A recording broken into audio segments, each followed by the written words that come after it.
नहमदुहु व नुसल्ली व नुसल्लिमु अला रसूलिहिल करीम अम्मा बादु फ़अऊज़ु बिल्लाहि मिनश्शैतानिर रजीम बिस्मिल्लाहिर रहमानिर रहीम व इज़ा मरिदतु फ़हुव यशफ़ीन सदक़ल्लाहुल अज़ीम। मुअज़्ज़िज़ व मोहतरम सामिईन व नाज़रीन, मैं हूँ लुकमान। आप देख रहे हैं हमारा फ़ेसबुक और यूट्यूब चैनल। कुछ इल्मी मसरूफ़ियात की वजह से, कुछ तदरीसी तसनीफ़ी मसरूफ़ियात की वजह से, कुछ अहादीस पर तहक़ीक़ात की वजह से वीडियो वगैरह रिकॉर्ड करने का वक्त नहीं मिल रहा था कुछ चंद दिन से। आज 26 मई है। आज का दिन बड़ा तारीख़ी दिन है। आज के दिन नबूवत के झूठे दावेदार मिर्ज़ा ग़ुलाम कादियानी लाईन दज्जाल उसकी मौत का दिन है और ये बड़ी इबरतनाक तरीके से इसकी मौत हुई। आज हम मिर्ज़ा ग़ुलाम कादियानी की मौत के हवाले से कुछ चीज़ें आपके सामने रखेंगे। मिर्ज़ा ग़ुलाम अहमद कादियानी, बल्कि ग़ुलाम अहमद की बजाय ग़ुलाम कादियानी कहना चाहिए, मैं तो इसको अहमद का ग़ुलाम समझता ही नहीं हूँ। मिर्ज़ा ग़ुलाम कादियानी की मौत अपने ही अक़वाल की रोशनी में किस तरह इबरत अंगेज़ हुई है। मुअज़्ज़िज़ व मोहतरम सामिईन व नाज़रीन, मैं अगर ये कहूँ कि तारीख़ इस्लाम में कोई बंदा अपने दावों की रोशनी में, अपने अक़वाल की रोशनी में, अपनी मुतज़ाद बातों की रोशनी में इतना ज़लील नहीं हुआ जितना अल्लाह रब्बुल इज़्ज़त ने मिर्ज़ा ग़ुलाम कादियानी को ज़लील किया है। अगर मैं ये बात कहूँ तो ये बात बिल्कुल सच्ची हो जाएगी। मैं आपके सामने इसकी मौत के हवाले से गुफ्तगू करने से पहले कि इसकी मौत किस तरह हुई, एक दो चीज़ें आपके सामने रखना चाहता हूँ। मिर्ज़ा ग़ुलाम अहमद कादियानी, ग़ुलाम कादियानी की जो मौत है वो बड़ी इबरतनाक हुई है। और सबसे बड़ी बात यह है कि नबूवत के इस झूठे दावेदार की मौत लैट्रीन वाशरूम के अंदर हुई है। अब उस वक्त भी इसकी पोजीशन क्या थी, मैं आपके सामने आगे कादियानी कुतुब के हवाले पेश करता हूँ, जहाँ एक तरफ मिर्ज़ैयत के बुतलान का इंकिशाफ आपके सामने ज़ाहिर हो जाएगा, वहीं दूसरी तरफ इस्लाम की हक़ानियत भी वाज़ेह हो जाएगी। मिर्ज़ा ग़ुलाम कादियानी सारी ज़िंदगी ऊट पटांग दावे करता रहा। बहुत से इसने दावे किए अजीब व गरीब किस्म के। इसके ऊपर हम मुस्तकिल तौर पर एक अलग से वीडियो रिकॉर्ड करेंगे। मैं आपके सामने इसकी एक झलक रख देता हूँ कि मिर्ज़ा ग़ुलाम कादियानी इसने क्या क्या दावे किए। चंद चीज़ें जो है ना, चंद इसके जो दावे हैं वो मैं आपके सामने कुछ अर्ज़ कर देता हूँ, ताकि आप इस दज्जाल की हक़ानियत को कुछ ना कुछ तरीके से या किसी न किसी हद तक कुछ ना कुछ समझ सकें। मिर्ज़ा ग़ुलाम कादियानी इसने मुजद्दिद होने का भी दावा किया, मुहद्दिस होने का भी दावा किया, इमाम महदी होने का भी दावा किया, ईसा अलैहिस्सलाम के मसीह होने का भी दावा किया, मसीह मसीह यानी कि ईसा बिन मरियम होने का भी दावा किया, ईसा अलैहिस्सलाम से बरतरी रखने के मकाम का भी दावा किया कि मैं ईसा अलैहिस्सलाम से बरतर हूँ। इसने नबूवत और रिसालत का दावा किया, अल्लाह ताला की तौहीद होने का दावा किया और अल्लाह ताला की तरफ से भेजा गया इस चीज़ का इसने दावा किया, अल्लाह ताला की तरफ से पसंदीदा होने का दावा किया, अल्लाह ताला के हमराज होने का दावा किया, नूर खुदा होने का दावा किया, खुदा की बीवी होने का दावा किया, खुदा के शोहर होने का माअज़ल्लाह दावा किया, अर्श खुदा होने का दावा किया, मालिक कुन फ़यकून होने का दावा किया, खुदा की मिसल होने का दावा किया, ज़िंदगी और मौत के मालिक होने का दावा किया और मुस्तफ़ा और मुजतबा होने का दावा किया, रहमतुल लिल आलमीन होने का दावा किया, सिराज मुनीरा होने का दावा किया। इसी तरह ये एक लंबी लिस्ट है, 100 से ज़्यादा इसके दावे हैं, बल्कि 100 से ज़्यादा नहीं बल्कि तकरीबन 200 के करीब इसके दावे हैं जो इसने दावे किए कि ये क्या है, ये है, ये है, ये है। लेकिन इसकी हकीकत के ऊपर ये क्या था, बकौल अपने हम इसके ऊपर इससे पहले एक वीडियो रिकॉर्ड कर चुके हैं कि मिर्ज़ा कादियानी की असल क्या। अब यहाँ पर मिर्ज़ा ग़ुलाम कादियानी को शायद कोई ऐसा मर्ज़ नहीं होगा जो अल्लाह रब्बुल इज़्ज़त ने इसके ऊपर मुसल्लत ना किया हो। वैसे बीमार होना ये इंसान को होता रहता है, बीमारी सेहत आती रहती है। कुरान मजीद में भी है वइज़ा मरिदतु फ़हुव यशफ़ीन, ये एक अल्लाह रब्बुल इज़्ज़त के प्यारे नबी की दुआ है। हमें भी ये दुआ करनी चाहिए और हकीकत भी यही है कि बीमारियां अल्लाह ताला की तरफ से आती हैं। लेकिन इतनी बीमारियां एक बंदे के ऊपर, और ये बंदा वो जिसके कितने दावे, दर्जनों किस्म के इसने दावे किए हुए, और इस बंदे के ऊपर इस कदर बीमारियां, और इसने दावा क्या किया हुआ था मैं आपके सामने रखता हूँ। एक जगह पर मिर्ज़ा ग़ुलाम कादियानी ये दावा करता है कि अल्लाह रब्बुल इज़्ज़त ने मेरी तरफ ये वाय फरमाई है कि मिर्ज़ा हमने तेरी सेहत का ठेका ले लिया। यानी अल्लाह रब्बुल इज़्ज़त अगर किसी बंदे के बारे में इस तरह उसको अपने हिफ्ज़ व अमान में रख ले, बकौल मिर्ज़ा के कि अल्लाह ताला ने मेरी सेहत का ठेका लिया है, तो ये कैसा ठेका था कि कायनात में जितनी बीमारियां भी मौजूद थी वो अल्लाह रब्बुल इज़्ज़त ने मिर्ज़ा ग़ुलाम कादियानी के ऊपर मुसल्लत कर दी। एक तो ये, और एक जगह पर मिर्ज़ा ग़ुलाम कादियानी ये दावा करता है कि खुदा ताला ने मुझे बराहीन में बशारत दी, बराहीन अहमदिया जो इसकी किताब है, बशारत दी कि हर खुब्से आर्ज़ा से तुम्हें महफूज रखूँगा, हर गंदी बीमारी से तुम्हें महफूज रखूँगा। मिर्ज़ा ग़ुलाम कादियानी को बीमारियाँ कौन सी थी, मैं आपके सामने ना एक मुख्तसर जायज़ा रखता हूँ। और अपनी नेमत तुझ पर पूरी कर दूँगा। ये 2 दावे हो गए जी। तीसरा दावा भी सुन ले कि मिर्ज़ा ग़ुलाम कादियानी के ऊपर जो बीमारियाँ मुसल्लत हुई, लेकिन मिर्ज़ा साहब क्या कहते थे, मिर्ज़ा ग़ुलाम कादियानी क्या कहता था कि मेरे साथ क्या मुआहदा हो चुका है, सुने। कहता है कि अगर मैं ऐसा ही मुफ्तरी हूँ जैसा कि अक्सर औक़ात आप अपने हर एक पर्चे में मुझे याद करते हैं, मिर्ज़ा ग़ुलाम कादियानी किसी बंदे को लिख रहे हैं, तो मैं आपकी ज़िंदगी में ही हलाक हो जाऊँगा। अगर मैं ऐसा कज़्ज़ाब हूँ तो मैं तो आपकी ज़िंदगी में फिर हलाक हो जाऊँगा, क्योंकि मैं जानता हूँ कि मुफसिद और कज़्ज़ाब की बहुत ज़्यादा उम्र नहीं होती। आखिर वो ज़िल्लत और हसरत के साथ अपने अशद दुश्मनों की ज़िंदगी में ही नाकाम और हलाक हो जाता है, और इसका हलाक होना ही बेहतर है ताकि वो अल्लाह ताला के बंदों को तबाह ना करे। आगे थोड़ा सा चल के मिर्ज़ा ग़ुलाम कादियानी लिखता है, बस अगर वो सज़ा जो इंसानों के हाथों से नहीं बल्कि महज खुदा के हाथों से है, जैसे ताउन, हैज़ा, ये बीमारी इसने लिखी है, ताउन और हैज़ा, ये मोहलक बीमारियाँ आप पर मेरी ज़िंदगी में ही वारिद ना हुई तो मैं खुदा ताला की तरफ से नहीं। इसका मतलब ये मिर्ज़ा ग़ुलाम कादियानी कहता है कि अगर ये बीमारियाँ मुझ पर ना हुई, खुलासा ये है, मुझ पर ना हुई तो मैं सच्चा हूँ, अगर हो गई तो मैं झूठा हूँ। अब मिर्ज़ा ग़ुलाम कादियानी की मौत किस तरह हुई है, इसका मैं एक इक़्तिबास आपके सामने रख देता हूँ। फिर मिर्ज़ा ग़ुलाम कादियानी के सेहत का बकौल मिर्ज़ा के अल्लाह ताला ने ठेका लिया था, तो ये ठेका किस तरह पूरा हुआ है मैं आपके सामने रखता हूँ। सुन ले पहले एक इक़्तिबास मिर्ज़ा कादियानी की मौत के ऊपर। एक मिर्ज़ाई लिखता है,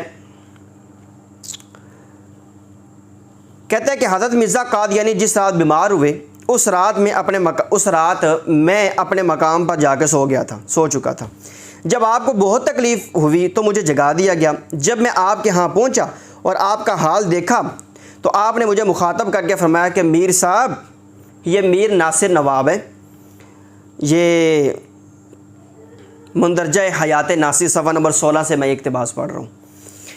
मिर्ज़ा ग़ुलाम कादियानी ने मीर नासिर नवाब को ख़ुद कहा।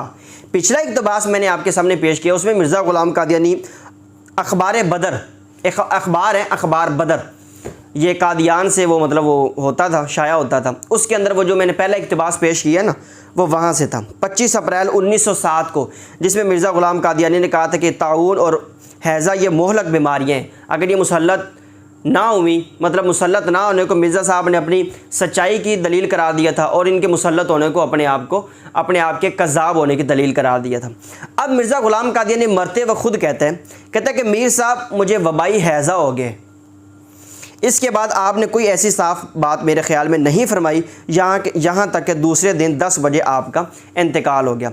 यहाँ पर मिर्ज़ा ग़ुलाम कादियानी ने मरते वक्त खुद इस चीज़ का इकरार किया कि मुझे हैज़ा हो गया, और वो जो कादियान की अखबार है मैंने आपके सामने उसका हवाला पेश किया, उसके अंदर मिर्ज़ा ग़ुलाम कादियानी ने खुद कहा कि ये वबाई अमराज़ में से।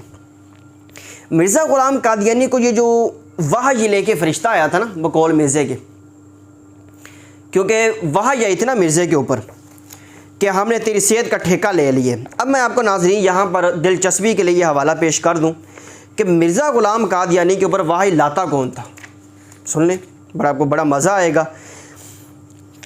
तज़किरा मजमुआ इल्हामात और हकीकतुल वहज के अंदर भी ये मौजूद है, रूहानी ख़ज़ाइन के अंदर भी मौजूद है, हकीकतुल वहज सफ़ा नंबर 332 पे ये मौजूद है। सुने ज़रा, मज़ा आएगा।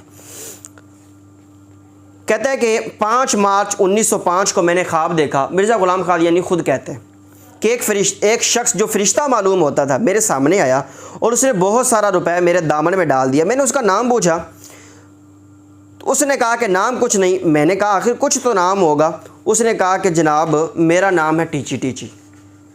ये अब अल्लाह बेहतर जानता है कि ये कौन सा फ़रिश्ता था और कौन सा फ़रिश्ता नहीं था, जिसको शायद आदम अलैहिस्सलाम से लेकर हमारे आका सय्यदुल मुरसलीन सल्लल्लाहु ताला अलैहि वसल्लम तक इस नाम का कोई फ़रिश्ता किसी नबी के ऊपर नाजिल नहीं हुआ होगा, और ये किसी फ़रिश्ते का नाम हो ही नहीं सकता। मिर्ज़ा ग़ुलाम कादियानी ने बस अपने पागल दिमाग से इस तरह का ये इल्ज़ाम थोप दिए, जिसके ऊपर मैं सिर्फ यही कहूँ कि अल्लाह रब्बुल इज़्ज़त इसको अस्फ़लुस साफ़िलीन में जगह अता फ़रमाए। तो किसी बंदे को, किसी मरज़ई को इस हवाले से किसी किस्म की तशवीश का भी शिकार नहीं होना चाहिए, और इस बंदे किसी भी मरज़ई को किसी भी हवाले से किसी किस्म के दर्द महसूस नहीं होनी चाहिए। अब मैं आपके सामने यहाँ पर मैं मजबूर हूँ, ये इरफ़ान महमूद बरक साहब की किताब क़ादियानियत इस्लाम और साइंस के कुटहरे में, यहाँ पर इस किताब के अंदर मिर्ज़ा ग़ुलाम क़ादियानी ने एक जो बात की हुई थी, इरफ़ान महमूद बरक साहब ने उसको बड़े अच्छे से इसके अच्छे तरीके से इसको इसमें नकल फरमाया। मैं आपके सामने एक दो हवाला जात पेश कर दूँ। मिर्ज़ा क़ादियानी 40 नंबर 4 सफ़ा नंबर 6, जिसको मिर्ज़ा ग़ुलाम क़ादियानी ने ख़ुद लिखा है, उसके अंदर लिखता है मिर्ज़ा ग़ुलाम क़ादियानी ने अपने सादिक होने पर, अपने सच्चा होने पर एक उसूल मुकर्रर किया था। मैं आपके सामने उसूल रखता हूँ।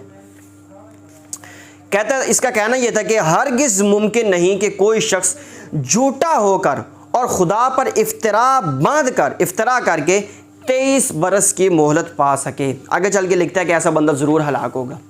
यानी जो बंदा अल्लाह ताला पर झूठ बोले, ऐसा बंदा 23 बरस की मुद्दत नहीं पा सकता। अच्छा, ज़मीमा 40 नंबर 3 और 4 सफ़ा नंबर 2, जिसको मिर्ज़ा ग़ुलाम क़ादियानी ने कुछ खुद लिखा है, इसके अंदर भी लिखता है कि सादिकों का पैमाना उम्र जो 23 साल है वो काज़िब को नहीं मिलता। यानी कोई बंदा झूठ बोल के, झूठा इफ्तरा बांध के उसके बाद 23 साल तक ज़िंदा नहीं रह सकता। ये मिर्ज़ा क़ादियानी के अपने उसूल हैं। 2 उसूल हो गए। नंबर 3 40 नंबर 3 सफ़ा नंबर 26, मिर्ज़ा ग़ुलाम क़ादियानी कहता है, ए मोमिनो, अगर तुम ऐसे शख्स को पाओ जो, आगे थोड़ा सा आगे चल के लिखा है, 23 बरस तक वाही इलाही पाने का दावा करता रहा तो यकीनन समझो कि वो खुदा ताला की तरफ से है। आगे चल के लिखते हैं, हाँ, इस बात का वाकई तौर पर सबूत ज़रूरी है कि उस शख्स ने 23 बरस की मुद्दत हासिल कर ली है कि नहीं। ये 23 बरस का एक उसूल है मिर्ज़ा ग़ुलाम क़ादियानी का, कि जो बंदा दावा करे उसके बाद अगर वो 23 साल तक ज़िंदा रहे तो वो बंदा सच्चा है। ठीक है, अब देखना यह है कि मिर्ज़ा ग़ुलाम क़ादियानी इस दावे के बाद इतनी देर ज़िंदा रहा है कि नहीं। देखें ज़रा, मिर्ज़ा ग़ुलाम क़ादियानी ने 1902 के अंदर नबूवत का दावा किया था। ठीक है, मिर्ज़ा बशीरुद्दीन महमूद अहमद जो खलीफा कादियान है वो लिखता है, कहते हैं, तरियाकुल कुलूब की इशाअत तक जो अगस्त 1899 में 99 से शुरू हुई और 25 अक्टूबर 1902 में ख़त्म हुई। आप मिर्ज़ा साहब का यही अक़ीदा था कि आपको जो नबी कहा जाता है ये एक किस्म की जुज़वी नबूवत है। 1902 के बाद आपको, यानी मिर्ज़े को, खुदा की तरफ से मालूम हुआ कि आप नबी हैं। अब यहाँ पर एक चीज़ बड़ी टेक्निकली समझने वाली है। इरफ़ान महमूद बरक साहब लिखते हैं कि खलीफा कादियान की यह तहरीर बता रही है कि मिर्ज़ा कादियानी ने 1902 में दावा नबूवत किया, क्योंकि बकौल इसके कि 1902 के बाद आपको खुदा ताला की तरफ से मालूम हुआ कि आप नबी हैं। जब उसको 1902 के बाद मालूम हुआ है तो ज़ाहिर है उसके बाद ही नबूवत का दावा करेगा ना, 1902 के बाद। चले, लेकिन अगर इस चीज़ को देखा जाए तो इसके मुताबिक तो ये था कि मिर्ज़ा ग़ुलाम क़ादियानी ना 1925 तक ज़िंदा रहता तो फिर 23 साल पूरे होने थे, लेकिन नहीं, अल्लाह रब्बुल इज़्ज़त ने 1908 को मिर्ज़ा ग़ुलाम क़ादियानी पर मौत मुसल्लत कर दी। ठीक है, तो मिर्ज़ा ग़ुलाम क़ादियानी अपने ही बनाए हुए उसूलों की रोशनी में कज़्ज़ाब ठहर गया और ये अल्लाह रब्बुल इज़्ज़त पर इफ्तरा बांधने वाला ठहर गया। यहाँ पर तो एक तो ये चीज़ है। अब आ जाए जी मिर्ज़ा ग़ुलाम क़ादियानी की मौत के ऊपर। हाँ, मिर्ज़ा ग़ुलाम क़ादियानी ने एक बात की थी कि अल्लाह रब्बुल इज़्ज़त ने मेरी सेहत का ठेका लिया हुआ है। आओ जी, सेहत का ठेका भी मिर्ज़इयों को आज बता देते हैं कि अल्लाह रब्बुल इज़्ज़त ने सेहत का ठेका कैसे लिया हुआ है। सुनते जाएँ जी। अब वैसे इसके ऊपर मैं एक डिटेली वीडियो बनाने वाला हूँ जिसके ऊपर मैं इंशाल्लाह हवाला जात पेश कर दूंगा। अभी फ़िलहाल सिर्फ बीमारियों के नाम सुनते जाइए जो मिर्ज़ा ग़ुलाम क़ादियानी को लाहिक थी और कितनी ज़िल्लत की ये बंदा मौत मरा है। सुनते जाइए, मिर्ज़ा ग़ुलाम क़ादियानी को सोजिश की बीमारी भी थी, अशोब चशम भी था, आंखों से पानी जारी होता था, आंखें बंद भी हो जाती थी, आंखों में दर्द भी होता था। मिर्ज़ा ग़ुलाम क़ादियानी की आंखें दुखती भी थी, आंख कमज़ोर भी थी। मिर्ज़ा ग़ुलाम क़ादियानी को उछू भी आते थे और मिर्ज़ा ग़ुलाम क़ादियानी को इसहाल का मर्ज़ था, पेट चलता रहता था जिसको पोटियाँ मोशन, लूज़ मोशन। इस तरह उल्टियाँ आती थी, इसहाल खूनी आता था। मिर्ज़ा ग़ुलाम कादियानी को आसाबी कमज़ोरी थी, आसाबी मर्ज़ थे, आसाब पर राशा तारी था। मिर्ज़ा ग़ुलाम कादियानी के अंगूठे पर सोजन की बीमारी भी थी, उंगली पर ज़ख़म था, अफ़यून ये खाता पीता था। इसी तरह मिर्ज़ा ग़ुलाम कादियानी ये बार बार कसाए हाजत को जाता था, बदन में दर्दनाक जलन इसको महसूस होती थी, बदहवासी की बीमारी भी थी, बुज़दिली का भी मसला भी था, भेंगापन भी था इस बंदे के अंदर, बहुत ज़्यादा भूल जाने वाला भी था। और मिर्ज़ा ग़ुलाम कादियानी का बदन सर्द भी हो जाता था। इसी तरह मिर्ज़ा ग़ुलाम कादियानी को बवासीर की बीमारी भी थी। वैसे ये जो मैंने हवाला पेश किया कि मिर्ज़ा ग़ुलाम कादियानी को बवासीर की बीमारी थी, इसके हवाले से जो सबसे बेहतर ये है कि आप इसका हवाला सुन लें, ठीक है। कहते हैं कि 16 दिन तक पखाना की राह से खून आता रहा, सख्त दर्द था। मिर्ज़ा ग़ुलाम कादियानी खुद बयान करता है, कहता है जो बयान से बाहर था। इसका हवाला सुन लें, हकीकतुल वाही सफ़ा नंबर 334 मिर्ज़ा ग़ुलाम कादियानी ने खुद इसको लिखा है। इसी तरह मंदरजा रूहानी ख़ज़ाइन जिल्द नंबर 22 सफ़ा नंबर 246। आए नाज़रीन ज़रा आगे बीमारियों की लंबी लिस्ट सुनते जाएँ। मिर्ज़ा ग़ुलाम कादियानी बेहोश भी हो जाता था, गर्मी दानों का भी इसको मसला था, पट्ठे इसके खिंच जाते थे, पागलपन का मसला था, पुरानी खांसी थी इसको, फटी हुई एड़ियाँ इस बंदे की थी, इसको फिंसियों का मर्ज़ भी था। इसी तरह पेशाब की तकलीफ़ थी इस बंदे को, पाँव की सर्दी भी थी, पाँव इसके भारी हो जाते थे, ये भी इसको मसला था। टीबी का भी मसला था, टखने के फोड़े का भी इस बंदे को मसला था। इसी तरह जिस्म जो है ना इसको बेकार भी था, जलाब का भी मसला था, जरियान का भी मसला था। इसके अलावा इस बंदे का हाफ़ज़ा भी काफ़ी हद तक ख़राब था और ये ख़ुद दावेदार था कि मुझे ऐसा ख्वाब आया कि मुझे लगता है कि जैसे मेरे अंदर से हैज़ जारी हो गया, हालांकि हैज़ औरतों को जारी होता है। बहरहाल ये मिर्ज़ा साहब एक अजीब किस्म की ना बीमारियों के अंदर मुब्तला थे। मिर्ज़ा ग़ुलाम कादियानी की दाढ़ के अंदर कीड़ा भी था, दांत के अंदर दर्द भी था, दांत ख़राब भी थे, दायां हाथ कमज़ोर भी था। मिर्ज़ा ग़ुलाम कादियानी खुद कहता है, इसका भी हवाला मैं आपके सामने पेश कर देता हूँ जो अभी मैं बात करने लगा हूँ। मिर्ज़ा ग़ुलाम कादियानी ने इस हवाले से ख़ुद कहा था अपनी सेहत के हवाले से कि मैं दायमी मरीज़ हूँ।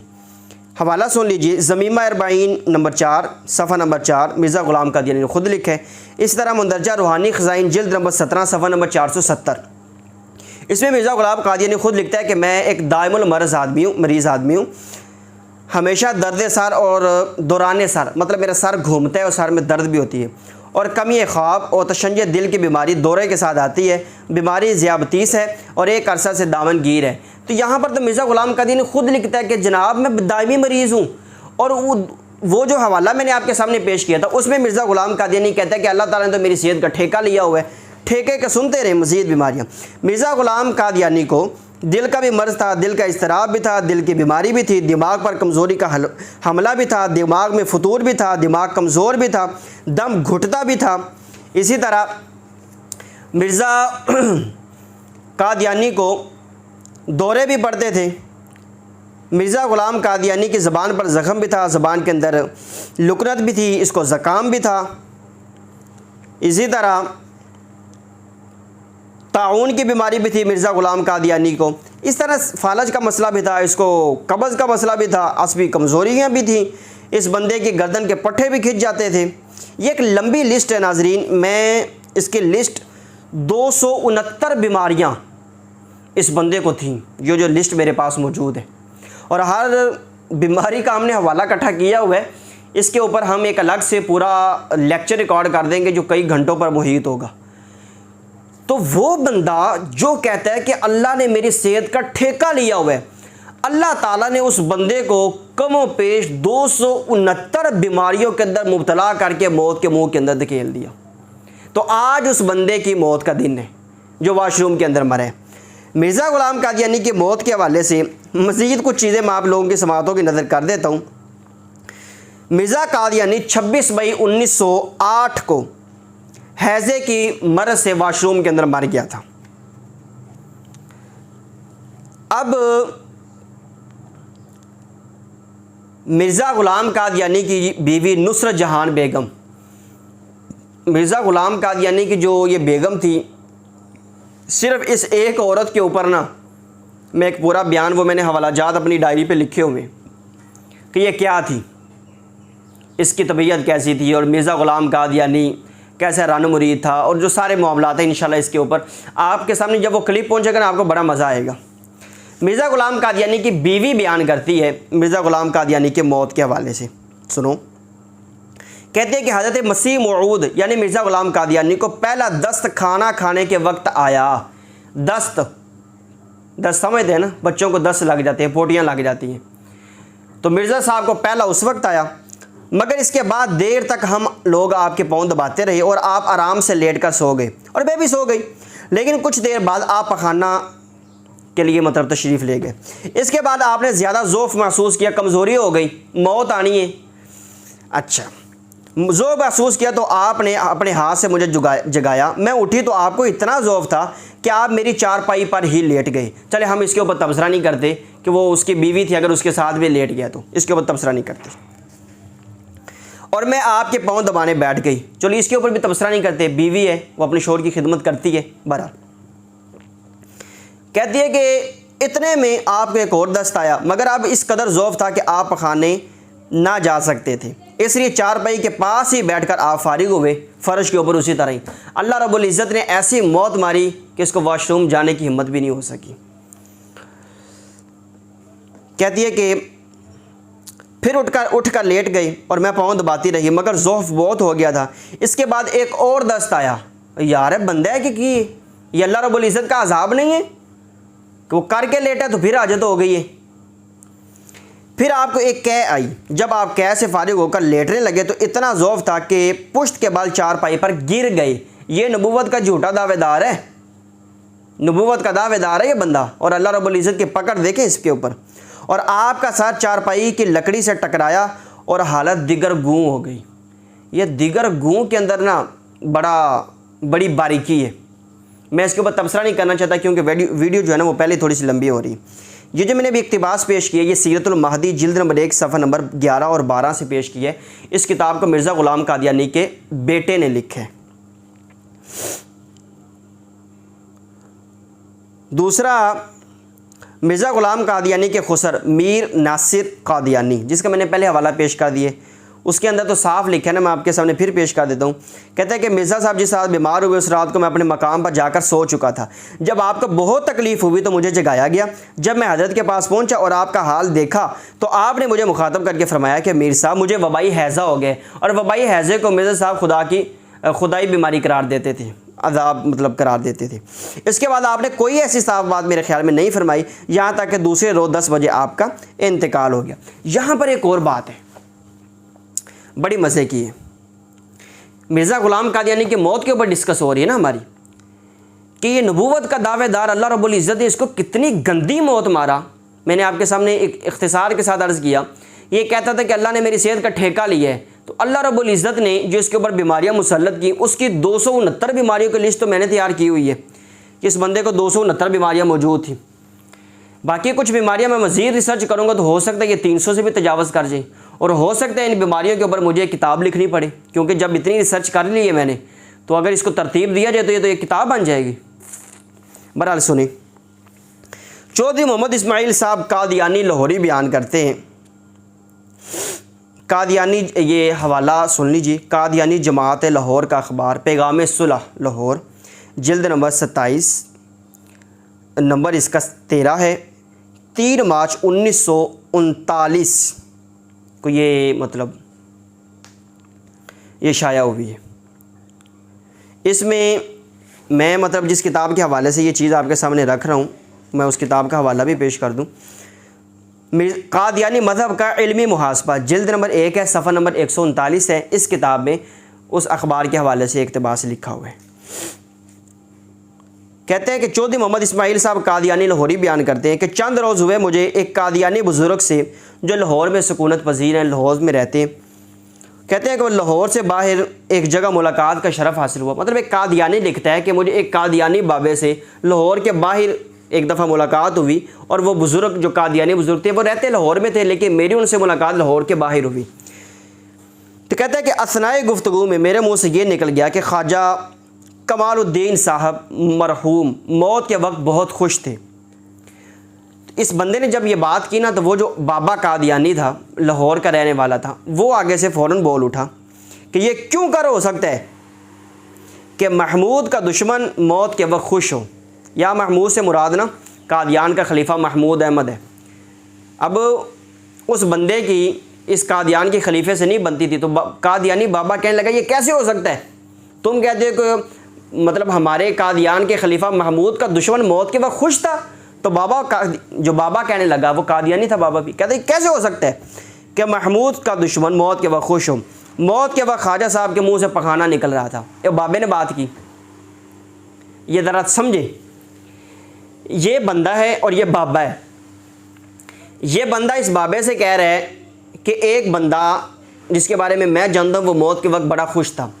ये बाबा कहता है कि हमारा जो कादियान का खलीफा है उस खलीफा के बारे में वो बंदा अच्छा नहीं था, बल्कि वो बंदा हमारे कादियान के खलीफे का दुश्मन था। तो वो मौत के वक्त कैसे खुश हो सकता है? उस बंदे के मुंह से तो मौत के वक्त पखाना निकल रहा था। समझ आ रही? अब आगे सुनिए। वो बंदा कहता है कि मैंने उस बाबे से पूछा कि आपने ख्वाजा साहब को देखा, आपको पता है, आपने खुद देखा इस तरह का मामला हुआ है, आपने ख्वाजा साहब को देखा? तो इरशाद हुआ देखा तो नहीं मगर जो कहता हूँ सच है। वेख्या नहीं, लेकिन अंधाधुंध चूँकि उसकी दुश्मनी कादियान के खलीफे के साथ थी, उस बंदे के बारे में ये बात मशहूर कर दी। अच्छा, कहते मैं वेख्या नहीं लेकिन जो कहता हूँ सच है। तो कहता है कि मैंने एक आयत की तरफ तवज्जो दिलाई मगर कोई फ़ायदा ऐसा नहीं हुआ, मुझे बहुत ताज्जुब हुआ। कहते हैं मगर बेसूद मुझे बहुत ताज्जुब हुआ। बिल्कुल ऐसे ही अल्फाज ये जो बाबे ने कहा ना उस बंदे के बारे में, जिस बंदे का नाम ख्वाजा कमालुद्दीन था, बाबे ने कहा कि उस बंदे के मुंह से तो पखाना निकल रहा था। तो ये बंदा कहता है कि मैंने बाबे को समझाया तो बाबा नहीं समझा। अजय दोनों ही कादियानी है, बाबा भी कादियानी है, बंदा भी कादियानी। कहते हैं कि मुझे बहुत ताज्जुब हुआ कि बिल्कुल ऐसे ही अल्फाज के मौत के वक्त मुंह से पखाना निकलना, ये मुखालिफीन हज़रत अक़दस मसीह मऊद यानी मिर्ज़ा ग़ुलाम कादियानी के जो मुखालिफीन हैं, इसी तरह की बिल्कुल बात वो मिर्ज़ा ग़ुलाम कादियानी के बारे में कहते हैं।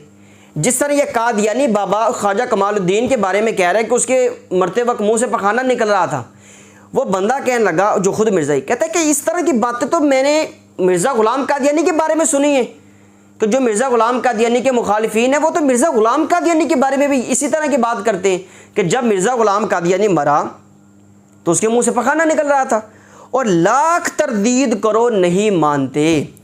तो ये नाजरीन मिर्ज़ा ग़ुलाम कादियानी की मौत का इबरतनाक अंजाम था जो अल्लाह रब्बुल इज़्ज़त ने दुनिया के अंदर दिखा दिया। वाशरूम के अंदर ये बंदा मरा है। वाशरूम के अंदर मैं आपके सामने एक दो इक़्तिबासात और पेश कर देता हूँ मिर्ज़ा ग़ुलाम कादियानी की मौत के हवाले से कि अखबार जो अल-फ़ज़ल कादियान का है उसके हवाले, इसका जिल्द नंबर 25 है, ये 24 नवंबर 1937 को ये मतलब शाया हुए। कहता है कि विसाल से 2 घंटे कबल हज़रत यानी मिर्ज़ा ग़ुलाम कादियानी बात ना कर सकते थे। अल्लाह रब्बुल इज़्ज़त ने इस बंदे की ज़बान ही बंद कर दी। डॉक्टर मिर्ज़ा याकूब बेग साहब मरहूम और डॉक्टर सैयद मोहम्मद हुसैन शाह साहब मुआलिज थे। कागज़ कलम दवात मंगाकर हुजूर ने लिखा, खुशकी बहुत है बात नहीं की जाती। ऐसे ही कुछ और अल्फाज भी थे जो पढ़े ना गए। आखिरी वक्त में मिर्ज़ा ग़ुलाम कादियानी पर अल्लाह रब्बुल इज़्ज़त ने ऐसी पकड़ सख्त की कि इसकी लिखी हुई लिखाई को भी कादियानी बाद में नहीं पढ़ सके। बहरहाल ये हैज़े की मौत में मरा, और हैज़े को मिर्ज़ा ग़ुलाम कादियानी खुद वबाई मौत करार देता था, बुरी मौत, गंदी मौत करार देता था। बल्कि आपके सामने मैं आपको एक इक़्तिबास पेश करता हूँ। मजमुआ इश्तिहारात जिल्द नंबर 2 सफ़ा नंबर 706। मिर्ज़ा ग़ुलाम कादियानी ख़ुद अपने दुश्मनों को खुदाई अज़ाब की मौत के ताने देता था और हैज़ा की मौत को उसी में शुमार करता था। लोगों को कहता था कि तुम पर खुदाई अज़ाब नाजिल हो गया, तुम खुदाई अज़ाब में मर जाओ, और खुदाई अज़ाब में से एक किस्म वबाई हैज़े को भी शुमार करता था, और ख़ुद ये हैज़े की बीमारी में मरा है। तो ये मतलब एक ऐसा दज्जाल बंदा है जो अपने दावों की रोशनी में तारीख़ का बदतरीन बंदा करार पाता है, और ये तारीख़ का कज़्ज़ाब तरीन बंदा पाता है। वाशरूम के अंदर ये बंदा मरा। बाकी फिर इसकी मौत के ऊपर जो फिर मसले खड़े हुए कि इसकी लाश को कहाँ मुंतकिल करना है, कहाँ लेके जाना है, वो एक अलग लंबी बहस है। आज भी लाहौर के अंदर वो जगह इन्होंने महफूज की हुई है जहाँ पर इस लानती का विसाल हुआ, इस लानती की मौत हुई।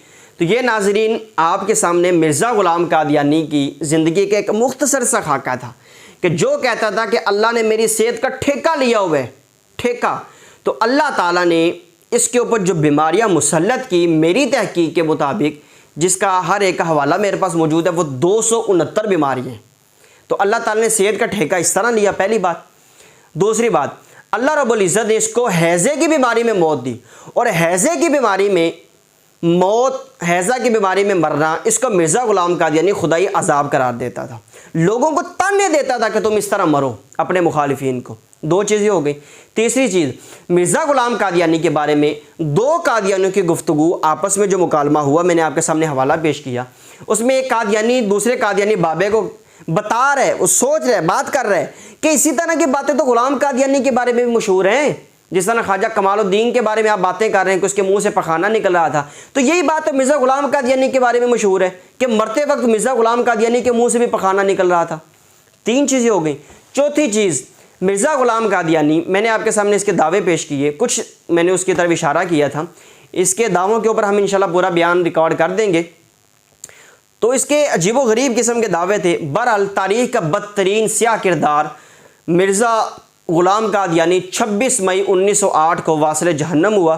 अल्लाह रब्बुल इज़्ज़त जहन्नम की सख्त तरीन होलनाकियों का इस बंदे को मुस्तहिक बनाए, और आज के मिर्ज़इयों को मेरी दुआ है अल्लाह ताला उनको हिदायत दे दे और इस्लाम की तरफ आ जाए, वरना अल्लाह रब्बुल इज़्ज़त इनके नापाक वजूद से इस ज़मीन को पाक और साफ़ फरमा दे। आमीन बिजाहिन नबील अमीन। वाखिरु दावाना अनिल हम्दुलिल्लाहि रब्बिल आलमीन।